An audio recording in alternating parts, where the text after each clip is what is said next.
Welcome to the Ad Expert Podcast. We're kicking off a deep dive today into something fundamental, really the architecture of digital marketing success.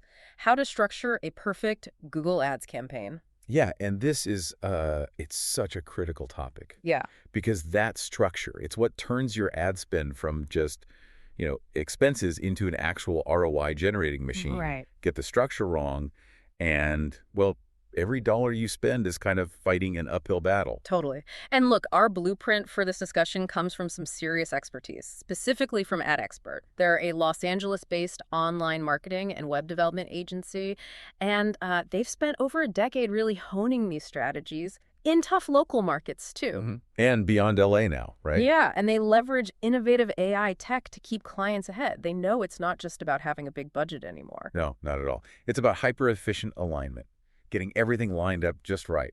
Okay, so let's unpack this, because the structure they lay out, it really is the difference between, like you said, burning through cash on bad clicks and actually driving the conversions you need, profitable ones. Let's do it. Where do we start? Well, we start with the why, the core benefit. Our source material makes it crystal clear. Proper structure directly leads to better ad relevance, which boosts your quality score. And that lowers your cost per click, your CPC. Exactly. That's the first payoff you see, straight away. Think of quality score like Google grading your relevance homework. If your structure is tight, logical, Google gets what you offer, understands the user journey you've set up, it sees the relevance. So first practical step then. Map your business goals. Simple as that sounds, you've got to be clear. Are you after sales? Brand awareness?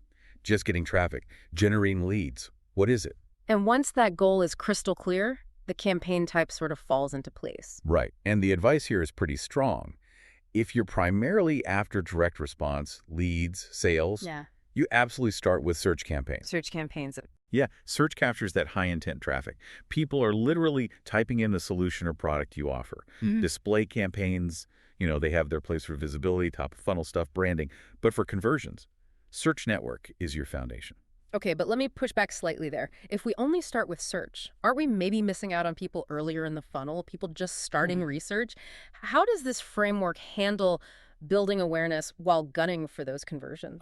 Good question. That comes down to how rigorously you organize things within search, not necessarily needing display right away. The next step they outline is campaign-level organization. Group your campaigns strictly based on your core business offerings, your main products or services. So if I offer, say, web design, SEO, and PPC management, 3 distinct services. 3 separate campaigns, exactly. Web design campaign, SEO campaign, PPC campaign. This isolates budgets, lets you track performance for each offering really precisely. No muddying the waters. Got it. And that leads us down to the next critical layer, the ad groups. They emphasize tightly themed ad groups. Yes. This is maybe the engine room of relevance. And when they say tightly themed, what's fascinating is they mean ruthlessly specific. So your SEO services campaign doesn't just have one ad group called SEO. No. Right. You break it down. Ad groups like local SEO services, technical SEO audit, link building services. Yeah. See, really granular. That level of detail. Yeah. Because if someone searches technical SEO audit, you need an ad headline screaming technical SEO audit services. Precisely.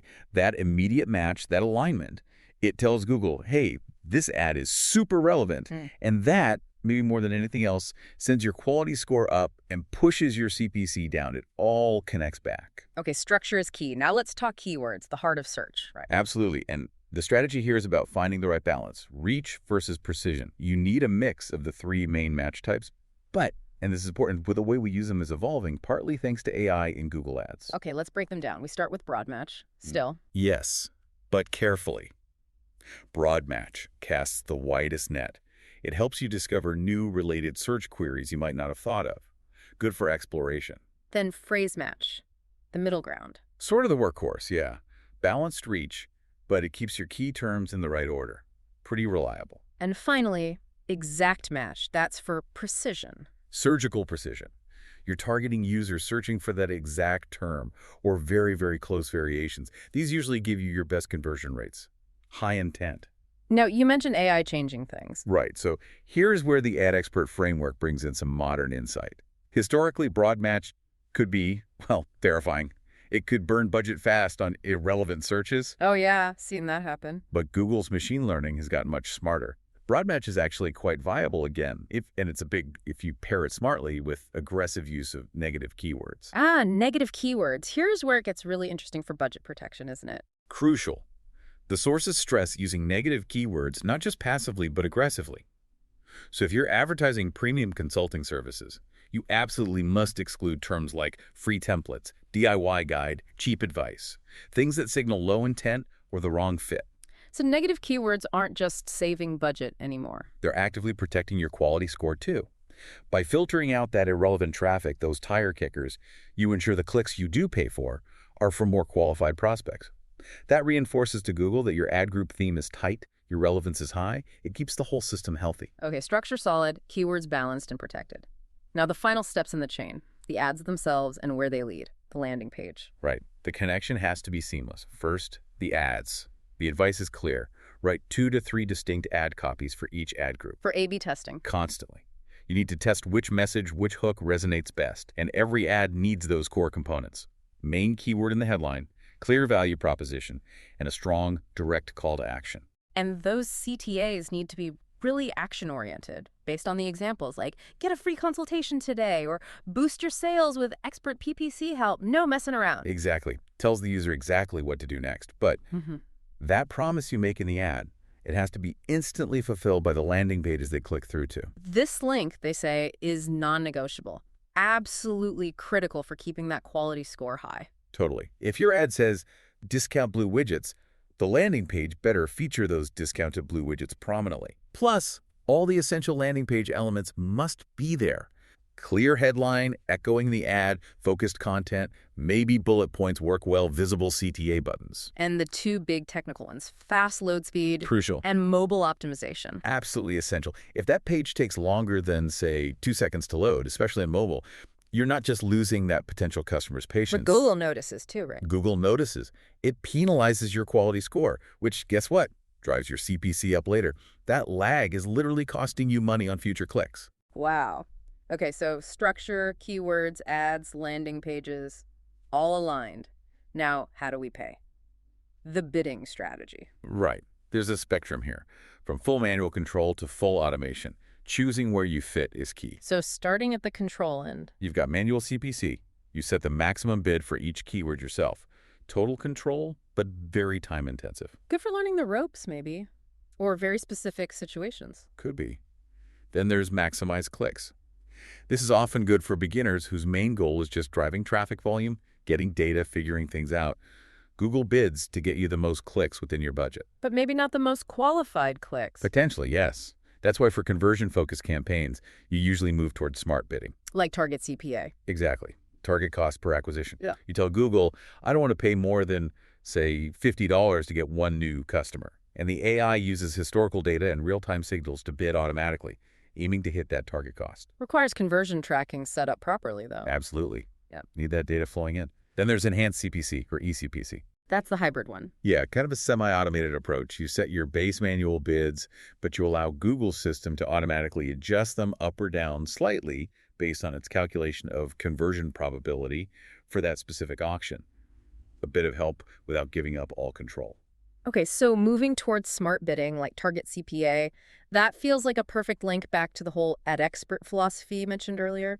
Data-driven success. It really is. Their whole approach hinges on that. Yeah. Using your past campaign data, competitor analysis, all feeding into the strategy. That's why they emphasize live tracking and comprehensive reporting, giving clients that bird's eye view, as they put it, across all channels, paid ads, social, email. That visibility is what fuels the continuous optimization they push for. We should also touch on the AI solutions they use beyond just bidding. Right, they mentioned innovative AI solutions. What does that mean practically? Things like advanced customer targeting, using AI to find lookalike audiences or predict user behavior, personalization of ad creative or landing page elements. It gives a real edge, especially in crowded markets. So structure is set, AI is helping. But this raises a key question, doesn't it? If we build this perfect structure, follow all the steps, can we just set it and forget it? Huh. I wish. The answer is a definite no. Optimization has to be ongoing. Weekly, really. Weekly, what are we looking for? You're constantly reviewing search query reports, what people actually typed, to find new negative keywords to add. You're identifying which keywords are really driving conversions and maybe shifting budget towards them. And pausing the ones that just spend money without results. Absolutely. Pause the Sure. poor performers. Yeah. And always keep an eye on those quality scores. Yeah. Are they stable, improving, declining? That's your health check. Okay, let's switch gears slightly to the budget question, because this structure sounds great, but what if you're just starting out? Small budget. Is $10 a day even worth it on Google Ads? Surprisingly, yes, it can be, especially in niche markets or very specific local areas. But how? $10 doesn't buy many clicks these The days. strategy has to be super tight. At that budget level, you must focus almost exclusively on high intent, maybe exact match keywords, long tail keywords. Mm. And you absolutely rely on smart bidding, like maximize conversions or target CPA once you have data, to squeeze every last bit of efficiency out of each click. Very targeted. Okay, what about even less? Like, is $5 a day viable for a tiny local business? It can work, but honestly, the strategic burden becomes huge. You need ultra-targeted campaigns, maybe focused on just one core service or product, extreme selectivity in your ad groups, and just relentless, meticulous management of your negative keyword list. It forces you into near-perfect execution just to make it work at all. So pulling this all together, what does it all mean? We've laid out this path, define goals clearly, Organize campaigns by your specific offerings. create those super tight relevance-driving ad groups, Use a smart keyword mix, heavily protected by negative keywords. link compelling ads to fast, mobile-friendly, relevant landing pages. Choose the right bidding strategy for your goals. And then commit, absolutely commit, to weekly data-informed optimization. That's the blueprint. That structural foundation, it's really just the table stakes now. It's the cost of entry to compete effectively. So if we connect this back to the bigger picture, the whole EdExpert framework seems built around this idea of continuous testing, real-time data adaptation. Exactly. Which leads to maybe a final thought for our listeners. If success today is so dependent on analyzing performance data constantly, A/B testing on the fly, Yeah. what's an older, maybe traditional marketing assumption that you should just throw out? Discard immediately when planning your next campaign. Oh, that's a good one.